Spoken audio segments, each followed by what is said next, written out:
Olá pessoal, eu sou Renata Falcone e esse é o LCcast, o podcast do Ladei Cerqueira Advogados Associados. Nosso objetivo é tirar todas as suas dúvidas sobre todos os assuntos jurídicos. Mas antes, não deixe de se inscrever, ative as notificações e nos siga nas redes sociais. Hoje o assunto é contrato. Já teve problemas com contrato? Eu também.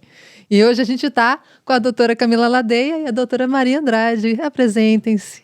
Olá, Renata. Prazer Tudo estar bom? aqui contigo novamente. Oi, Maria. Oi, Camila. Oi, Renata. É um prazer estar aqui falando desse assunto. E vamos lá, né? Vamos falar de contrato um pouquinho. Gosta do assunto contrato? Ah, muito, muito. Mas assunto contrato, antes de tudo, é um assunto espinhoso. Sim. Que acho que na primeira coisa que eu pensei foi assim, nossa, contrato. Quem nunca? Quem nunca sofreu com um contrato mal redigido, mal resolvido, mal negociado? E aí você chega naquele ponto em que você faz, puxa, vou sair no prejuízo, negociei mal. Nossa, isso mostra a importância, né, das pessoas conhecerem melhor sobre contrato, né? Quais são... a gente poderia começar já no beabá. Para que serve um contrato? Assim, qual a importância de um contrato? O contrato. Então, a gente está muito habituado a ver contrato, né? No nosso dia a dia, em quase todas as transações que a gente faz. Mas quando a gente pensa em contrato, a gente pensa principalmente em prevenção, né? Prevenção, mitigação de riscos. E a gente está ali colocando quais são as entregas e as responsabilidades de cada uma das partes. Então, o objetivo principal do contrato é esse, mitigar risco. Justamente aquela pessoa não ficar... Poxa vida. Exato. E nosso papel como advogado é esse, né? Tá mostrando para o nosso cliente, tá diminuindo as possibilidades de risco daquele contrato, já com nossas cláusulas, né? Prevendo tudo direitinho. O pessoal chega assim, bem sem uma noção clara do que eles querem no contrato, ou normalmente os clientes já têm uma noção do que eles querem? Bom, depende, né? os clientes chegam com uma demanda, né? E eles nem sempre sabem quais são as ferramentas para estruturar aquela demanda. Então, se for um contrato, o que a gente busca fazer? Identificar as expectativas dele e também do outro contratante, da outra parte, né? Normalmente o contrato envolve duas ou mais partes. E a gente tem, um dos principais trabalhos do advogado é ticar ali, né? Identificar ponto a ponto o que é que ele está esperando, qual a necessidade que orienta a confecção daquele instrumento. E a partir daí a gente identifica quais as portas de saída, né? Olha, e se não der certo? Olha, qual é a ferramenta? Portas de saída. Quem pensa nisso? E se não der certo é muito importante. Renata, porque assim, na maior parte das vezes, o cliente vem com um olhar, com um foco, né? Olha, eu tô aqui, eu quero comprar aquele apartamento, é maravilhoso, minha mulher adora. Então, assim, ele vem com um lado, né? Às vezes a vontade é tão grande que você não quer olhar a parte que pode dar errado, né? Eu falar de música não é letra e melodia, sabe? Ele vem só com a melodia e acha que tá tudo pronto. Exatamente. Quando chega o advogado, ele tem um outro olhar. Ele fala, bom, e se não der certo? E aquele ponto que você não observou? E aquele outro ponto? E se a esposa falar? E se o filho... Então, a gente explora as portas, né, de saída daquela... Eu gostei desse termo, portas de saída.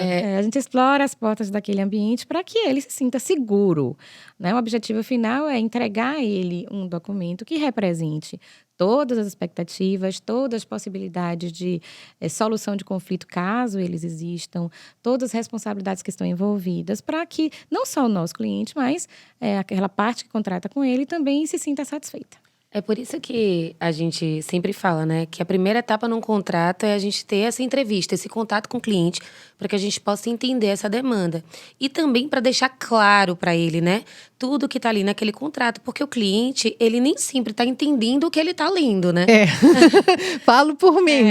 Exato. Então, assim, isso é muito importante. O advogado se inteirar do qual é o objetivo principal dele e, a partir daí, trilhar o melhor caminho para a construção daquele contrato. Então, a entrevista seria a primeira etapa. Exatamente. E as próximas? Na verdade, a gente vai conversar primeiramente com o cliente, entender a demanda desse cliente, né? Entender qual o propósito principal dele, qual o tipo de contrato que vai se adequar para aquela relação, porque tem muito isso, né, Camila? A gente brinca que, às vezes, o cliente acha que é um tipo de contrato, mas, na verdade, é outro. Eu vou contar para vocês aqui nos bastidores. Me contaram que já tem mais de 150 tipos de contrato. Como assim? É muito, gente. Não, os contratos são diversos. e a natureza jurídica da relação também é diversa. Então, você perguntou numa demanda com a gente, quais são as matérias do direito? Todas as matérias têm contrato? Tem né? contrato na área do direito tributário, na área do direito civil, na área do direito do trabalho, na área do direito empresarial, enfim. Né? A gente tem uma série de áreas para que que podem ser reguladas, né, por instrumentos contratuais, né? Então isso implica várias cláusulas diferentes que todo mundo se especializa porque elas são necessárias no contrato a depender do lugar, né? Isso. Exato. Entendi. A gente falou então da entrevista. Aí vocês provavelmente devem elaborar um primeiro, mas aí é nesse momento que entra então a negociação, né? Então, Renata, depende, né? Às vezes o cliente já chega no escritório com uma demanda pronta sob o ponto de vista comercial, né? Então, ele já sabe o que ele quer comprar, ele já sabe quanto que é, como vai pagar, quais são as parcelas, está tudo pronto nesse sentido. E a gente vai, então, realizar uma pesquisa maior sobre o ponto de vista dos riscos e responsabilidades envolvidos. Às vezes não, às vezes ele chega com uma ideia ainda um pouco mal acabada.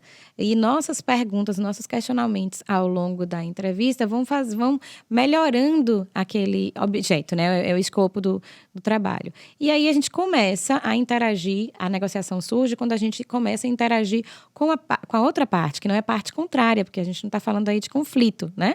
Sim, isso é importante. De duas pessoas ou mais pessoas que querem convergir para um interesse comum. Então, às vezes, a gente cabe ainda espaço para negociação, seja negociação de parcelas, seja negociação de responsabilidades, de condições para que aquilo aconteça. As negociações são mais intensas em contratos de, por exemplo, compra e venda de empresas, que tem uma série de demandas para serem alcançadas, né, dirimidas. E outros contratos que não, que a gente já tem uma negociação muito curtinha ali, né? Tem um contrato de compra e venda de imóvel, por exemplo. Uhum. Eu já sei qual imóvel que eu quero, eu já sei quantas parcelas eu quero, eu já sei qual a condição de pagamento. A gente pode discutir garantias, negociar garantias. Sim. Pode negociar condições caso, por exemplo, o seguro não consiga adimplir aquela parcela, caso o banco não libere o recurso naquela data. Então, são condições que, às vezes, as partes não conversaram a respeito, mas como a gente tem uma experiência naquele tipo de contrato, a gente sabe que é comum acontecer. Né? Então, a gente tem que criar alguma condição de esclarecimento já prévia, caso aquela hipótese de fato aconteça. Que às vezes o cliente ele nem sabe o que o contrato pode prever, né? Ele chega querendo um objetivo, mas o que a gente pode colocar ali no contrato é do advogado. Vocês são as tradutoras. Exato. Mas assim, a gente tem falado muito então agora sobre jurídico, né? Então tem aqueles jurídicos que já chegam com um contrato pronto, já estão acostumados a trabalhar uma espécie de contrato. O escritório ajuda a elaborar melhor esse contrato? Qual a importância de um contrato bem elaborado? O que ele cobre, assim? O que ele ajuda a evitar de problemas?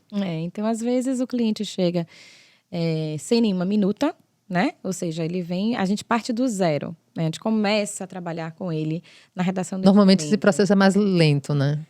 Não é uma questão de tempo, é uma questão mais das partes chegarem a um consenso do que do tempo de redação. O contrato em si, ele não necessariamente vai ser um documento extenso.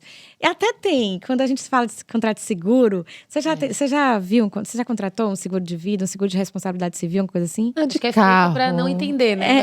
Nossa, você tem uma série de cláusulas. Feito para a pessoa não entender aquele contrato. A gente brinca, né? Gente, desculpa, eu vou ser honesta com vocês. Como pessoa física que não entende de juridiquês, para mim todo contrato é grego.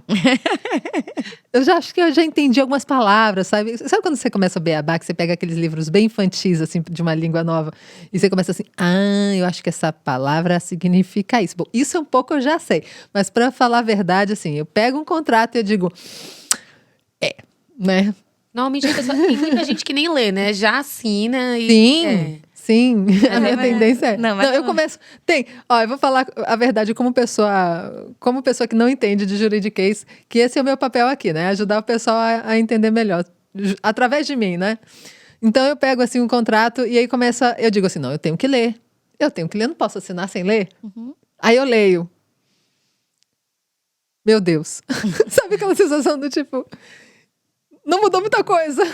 Aí eu normalmente ligo para alguém que entenda. Eu tenho eu já contei para vocês, né, que minha irmã é advogada. E assim, eu recorreria à pessoa advogada que me representa. No caso, se vocês fossem meu escritório, seria com vocês, por exemplo, entendeu? É bom recorrer antes, né? A intenção da prevenção, porque muita gente só recorre depois. Aí Exato. E a gente fala justamente a importância do contrato e de procurar um escritório justamente por causa disso, né? Acho que a melhor forma de você interagir com o jurídico, qualquer que seja o escritório, é sempre a prevenção. É melhor para a gente como escritório, é melhor para o próprio cliente, porque a gente garante uma entrega. Quando a gente não tem essa oportunidade de interagir com o cliente dessa forma e ele acaba tendo uma demanda, ele vai buscar o judiciário e você está com uma relação aí envolvendo terceiros que não estiveram tão próximos dos fatos como nós, né? Sim. Naquele primeiro momento. E a chance da sua expectativa não ser atendida, no mínimo no prazo, né? Porque o judiciário não consegue atender a expectativa dos clientes normalmente no que diz respeito ao prazo, é muito grande. Então, o ideal é que você tenha a oportunidade de discutir, né, os seus interesses antes, previamente, até para que eles fiquem claros. Porque, Renata, assim, boa parte do conflito não é que o cara não quis cumprir. Não é aquele malandro que, olha, não quero pagar mesmo, etc. É o cara que não entendeu. Eu pensei de uma forma... A má-fé não é necessariamente norma, né? Não, assim, eu entendi de uma forma, você entendeu de outra. Ou uma terceira coisa aconteceu que nós dois não conseguimos prever e fez com que aquele compromisso que a gente assumiu ordinariamente não possa ser cumprido. Isso é o que mais acontece. E não cara de má fé. Mas né? Você fala normalmente de prevenção e isso é legal levantar de todos os outros podcasts, né? Todos os outros episódios que nós já passamos, mostra qual a importância de as pessoas pensam muito, acho que em escritório de advocacia, como bombeiro. É para apagar o fogo. E vocês são prevenção, né? É importante as pessoas perceberem que elas podem recorrer a um escritório antes, né? É o melhor para elas. Assim como o médico, a gente trabalha muito com a área de saúde, né? E eu aprendo muito com eles também. Sim. Então, é muito melhor prevenir. Seja qualquer tipo de risco, seja um risco à sua saúde, seja um risco jurídico, seja um risco no seu carro, né? Você não leva o carro para fazer uma manutenção e você vê que é mais barato fazer a manutenção do que você esperar ele bater o motor, assim funciona no universo jurídico. Sim. Sempre que você tiver a oportunidade de prevenir a sua demanda, ela deve ser uma oportunidade, assim, agarrada. Felizmente, tem muitos clientes que só começam a prevenir depois que tiveram que remediar em alguma situação, né? Aprende na marra. Exatamente. Mas... Vocês podem contar pra gente alguns problemas que vocês já conseguiram sanar de contratos? Muitos, mas assim, para evitar que aconteça, na área imobiliária, eu acho, assim, até na minha própria família, eu fico muito surpresa quando alguém fala, não, comprei um apartamento, foi. E você deu uma olhadinha no contrato, ninguém deu uma olhadinha no contrato? Não, Mila, porque a construtora não negocia. Não adianta levar para você ou levar para ninguém, porque a gente sabe, né, que ou vai assinar aquilo dali, ou vai ficar sem imóvel? Ou vai ficar sem imóvel, porque não tem chance de... E assim, muitas vezes não tem nem a cópia, né? Porque no caso de contrato imobiliário até tem, mas no contrato bancário nem tem. Não, eu peguei um empréstimo, não sei quantos milhões aqui. Sim, cadê a sua via? Você não bateu uma foto? Não, Sim. O banco diz que está ali à minha disposição. Quando eu quiser, eu posso pegar. Até os juros baterem na conta. É muito comum. Exatamente. Ou empresas que têm uma atividade mais pujante, então você vai comprar um equipamento de milhões. E eles compram equipamento de milhões como quem compra um celular, sem ninguém revisar um contrato de um equipamento que custa milhões.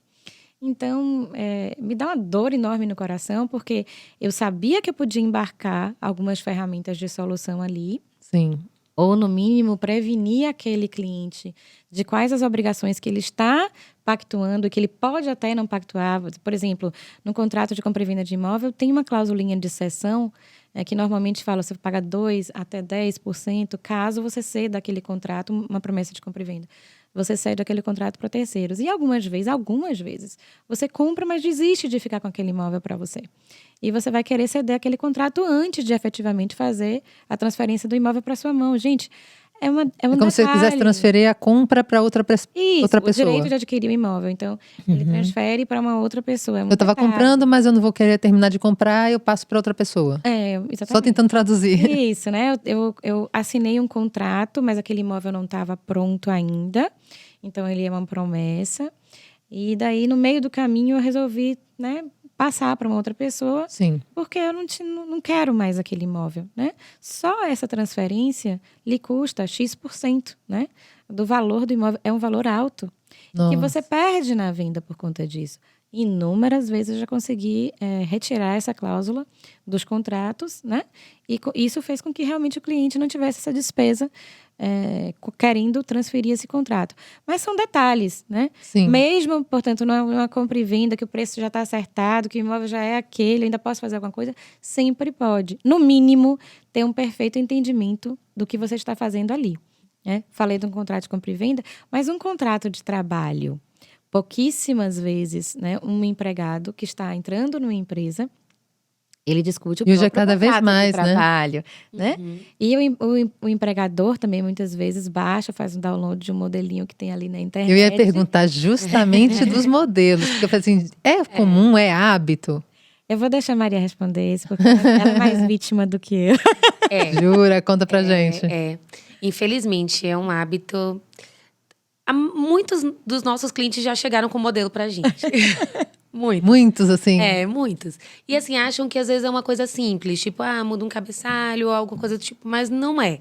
Né? O contrato ele é específico, ele deve ser personalizado de acordo com cada demanda, né, que você tem. Então, isso é o principal. Não que os modelos estejam errados. Você, às vezes, pode pegar um modelo que se adeque a determinado caso. Mas sempre vai existir algo que você pode adequar. A gente conversou bastante sobre isso em relação aos nossos clientes que tiveram problemas durante a pandemia, que foi uma coisa imprevisível, onde a gente não sabia que poderia acontecer. Ninguém, né? Óbvio que você não tinha uma previsão no contrato sobre aquilo. Como eu disse, imprevisível. Mas você poderia ter uma cláusula de arbitragem que facilitaria na resolução de um conflito, seria mais barato, seria mais rápido. E para esses nossos clientes que optaram por isso, a gente conseguiu, né, remediar de uma forma mais rápida e mais barata do que você ir diretamente para o judiciário, né? Momento glossário, explica para o pessoal, cláusula de arbitragem. Então, a cláusula de arbitragem, ela vem sendo muito utilizada. Muitos clientes, às vezes, têm o receio de colocar, porque a arbitragem não é um meio tão econômico, né? Você olhando assim as custas grosso de modo, arbitragem né? As são custas. normalmente mais caras. Mas é um processo mais célere, né? Para a solução dos conflitos que possam vir a existir. Então, é uma coisa que vem para modernizar mesmo essas relações contratuais, para desopilar um pouquinho esse judiciário e para que o cliente ele tenha a sua prestação e a outra parte também atendida de forma mais rápida, né? E aí, normalmente, esses modelos de internet não cobrem praticamente nada disso, ou vêm com coisas prontas. Eu lembro muito quando eu já trabalhei em escritório de produção de vídeo, né? Eu sou de comunicação. E às vezes a gente tinha que fazer vários contratos prontos de direito de imagem, por exemplo. Sim. Que às vezes você pega muita gente. E aí sempre tinha aquele problema, né? Porque você tinha a mais diversa gama de modelos na internet. Às vezes, não, isso aqui vai cobrir tudo que a gente precisa? Será que a gente vai precisar usar a imagem dessa pessoa daqui a 6 meses? Como é que eu vou contatar essa pessoa? Porque às vezes é na rua, né? É muito rápido. Eu acho que o modelo de internet é muito bom para advogado. Porque ele sabe por que aquilo, se aquela cláusula ali vai ser útil, se ela não sabe, se não vai ser útil. É muito bom para advogado, mas não para a parte, que não entende a consequência jurídica daquela ou daquela outra cláusula. Ele não sabe por que aquela foi colocada ou por que ela deveria ser retirada. Renata, olhando o contrato dizendo, meu Deus. É meio complicado você tomar uma decisão sobre um contexto, uma experiência que você não conhece. Se colocar aqui para mim, na minha frente, uma prateleira de remédios, né? E me mandar escolher... Eu faço uma escolha ali entre aqueles que eu normalmente costumo tomar. Mas certamente um médico analisando uma prateleira e me oferecendo uma medicação, nossa, aí né, assim, a probabilidade daquilo dar certo é muito maior. E no caso da área médica, eu posso morrer, né, tomando o medicamento errado. No caso do direito, não é muito diferente, não. Né? Você pode não ter nada. Acho que o maior problema é você fazer um download de um instrumento, achando que aquele instrumento lhe dá uma segurança jurídica para alguma coisa. E essa questão da segurança, você né? assina, a outra parte assina, você guarda aquilo, porque você vai utilizar na hora que você acha que, né, que pode ser demandado para levar ao juízo, e quando você resolve utilizar, aquilo dali não te serve para nada, porque ele não atende à sua realidade. Né? Ele não atende ao seu Você chega com um contratinho ali e não serve para nada. Nada. Às vezes atrapalha mais do que ajuda. Meu Deus. Então, assim, é preciso ter muito conhecimento de uma rotina jurídica, às vezes um departamento de RH, né, com pessoas que já têm uma leitura muito frequente de instrumentos para poder fazer um download com segurança e aplicar aquele instrumento. Ok, o contrato de internet é perigoso, mas, por exemplo, eu sou uma empresa de produção de vídeo, às vezes eu tenho que gravar na rua, às vezes preciso contratar rapidamente as pessoas para direito de cessão de imagem, né? Assim, a pessoa sem querer foi gravada na rua, eu preciso que ela me libere o uso da imagem dela. Ou, por exemplo, o RH, quando está fazendo um contrato de várias pessoas, eles podem recorrer a um escritório para desenvolver um modelo que eles possam usar com várias pessoas? Isso economizar o tempo do escritório? Isso acontece, né? Muitas vezes. E aí a gente desenvolve um modelo para ser utilizado por aquela empresa para aquela circunstância específica. Então, ele não pode utilizar o modelo para toda e qualquer circunstância do RH. Entendi. No RH, ele vai falar, olha, esse aqui é o contrato de emprego de, por exemplo, marcenaria.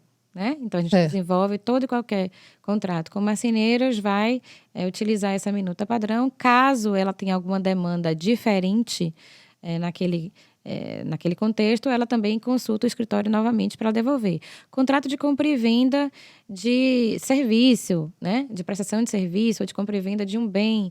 Quando é uma empresa que já é nossa cliente, a gente pode estudar um modelo que esteja mais próximo da utilização habitual. E aí, eles são questionados em algumas negociações e voltam para a gente para adequar uma cláusula ou outra.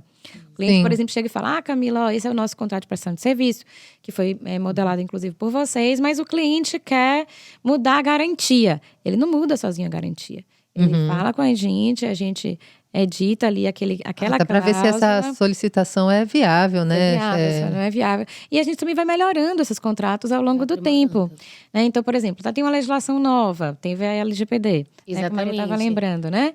A Lei Lei Geral de Proteção de Dados. Então, agora, por conta da LGPD, vários contratos tiveram que ser revisados para adequar a essa legislação. Exatamente. Então, por exemplo? Eu posso fazer um aditivo de um contrato que eu já tinha, né, de prestação de serviço. Eu vou manipular dados naquela prestação de serviço. O pessoal de tecnologia tem muito isso. Olha, eu vou ter acesso a uma série de dados daquela empresa. Toda hora você recebe os termos de serviço, aí você... E aí você tem que fazer algum aditivo ou, se for um contrato novo, a gente inicia um contrato novamente. Então, é possível existir modelos, mesmo dentro do escritório de advocacia, em relação com o seu cliente, é possível. Mas o ideal é que a gente tenha sempre a oportunidade de estar revisando caso qualquer mudança tenha que ser feita. Não, já aproveitando que vocês falaram agora de proteção de dados, a gente já pensa em internet. E uma coisa que a gente tem observado muito é o aumento de assinaturas assinatura eletrônica ou assinatura digital. Isso já funciona? Explica pra gente. Funciona. A assinatura eletrônica e a assinatura digital são uma realidade, né? Elas já existem. E elas têm uma pequena diferença que a maioria das pessoas não sabem, mas a diferença é a questão do certificado. A assinatura digital, você vai precisar de um certificado digital, né? Que é um certificado emitido pelo governo, onde você valida aquela assinatura digital. A eletrônica é mais simples, e aí por isso que ela é mais utilizada, né? Tem várias plataformas, inclusive, que permitem que você...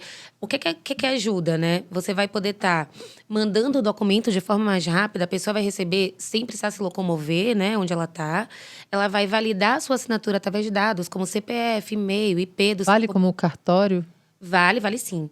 Inclusive, a partir dessa validação, você já está podendo obter a cópia do seu contrato assinado, que a gente comentou, né? Que às vezes a gente nem pega a cópia do nosso contrato. Você vai estar fazendo um download ali do seu contrato assinado por todas as partes. Já tem uma legislação, né? Que foi de 2020, agora, que já prevê a possibilidade, a legitimidade dessas assinaturas. Então, assim, é uma realidade frequente. Acredito que daqui a um tempo, né? Vai ser predominante.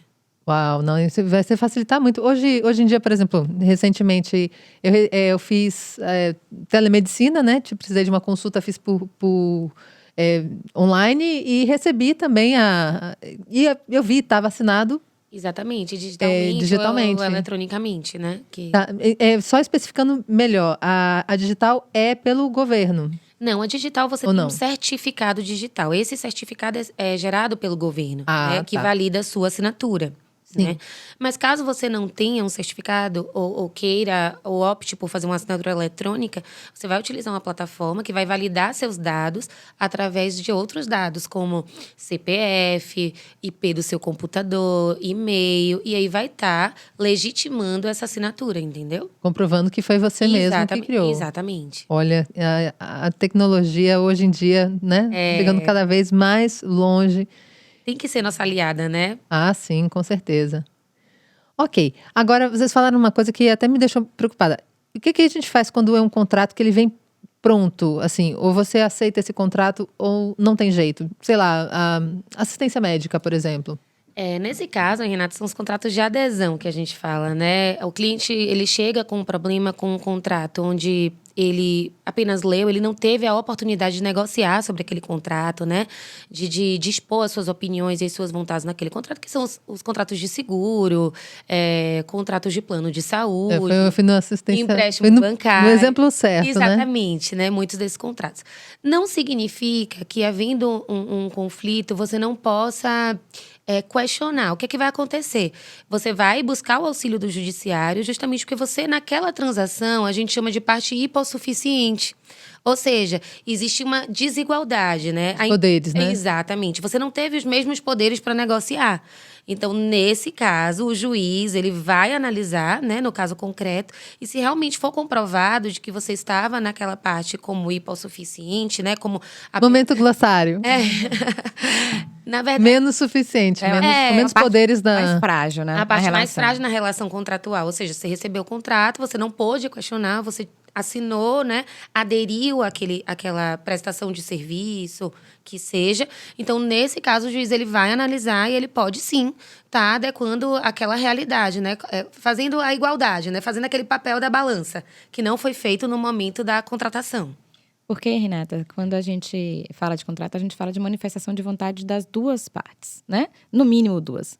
Mas duas assinaram. Se elas assinaram, eles estavam conscientes do que elas estavam assinando e elas estavam manifestando sua vontade positivamente ali. Uhum. O que acontece nos contratos de adesão é que uma vontade ele assinou. Por exemplo, eu quero contratar aquele empréstimo. De fato, eu quero o empréstimo. Sim. Mas tinha mais 10 coisas escritas ali que eu não queria. Mas eu não podia falar. Porque se eu fosse discutir essas 10, eu ia perder essa. Sim. Isso é como funciona o contrato de adesão, né? Para conseguir uma coisa, eu tive que perder 10. E eu assinei de qualquer jeito, porque eu não tinha opção. Isso é muito... contrato com uma seguradora de saúde é bem por aí, né? Olha, eu precisava daquele plano. E aquele plano me custava X reais. Tinha mais umas 50 cláusulas ali naquele contrato. Mas eu não podia discutir, porque ele não vai discutir só a minha situação. Sim. Eu tenho milhões de segurados aqui no país. Esse contrato, quem quer aderir àquele plano tem que aderir àquele contrato também. Concorda comigo que o cliente não teve nenhuma oportunidade de discutir aquelas outras 10 cláusulas? Exato. Teve. Então, o judiciário também enxerga dessa forma. Olha, aquela vontade que parece É bom que é as a pessoas dele saberem ali, que elas podem recorrer ao judiciário quando elas não estão satisfeitas com vários com qualquer termos. que seja a demanda que que foi seja, né? imposta, né? Sim. Onde ele aderiu a uma questão, mas ele não aderiu às outras 10 que estavam ali. Então, o judiciário pode reanalisar esse contexto e aí interpretando que nem tudo que está ali foi validado por aquele que assinou, porque ele não tinha a oportunidade de discutir, de negociar aquela operação. Portanto, o que todo mundo conhece como contrato faz lei entre as partes, lei vírgula, quando eles têm a condição de negociar. Quando eles não tiveram a condição de negociar, isso pode contrato ser revisado. Não é lei. Pode não ser. Pode né? não ser, a a rigor, depender. ele deveria representar É uma formalização. a livre manifestação de vontade dos dois, né? Ou 4 ou mais que existam. Mas quando isso não for possível, sim, você pode caminhar para o judiciário e esperar do judiciário o entendimento da sua vontade, da forma como você livremente está se manifestando naquele momento. Uau! Bom, gente, eu tô muito aliviada. Tem mais algum assunto? Tem que contrato realidade? Tem. Não sei se é isso. Contrato realidade é um princípio que a gente vê muito no direito do trabalho, porque tem uma questão, assim, você fala, mesmo você contratando um advogado, né, que tem muitos, né, no escritório também que fazem isso. Camila, olha, faz um contrato para mim aqui, por exemplo, de prestação de serviço. Sim. Desta pessoa comigo. Certo. Porque ele é um prestador de serviço. Aí tá, a gente faz um contrato perfeito e acabado.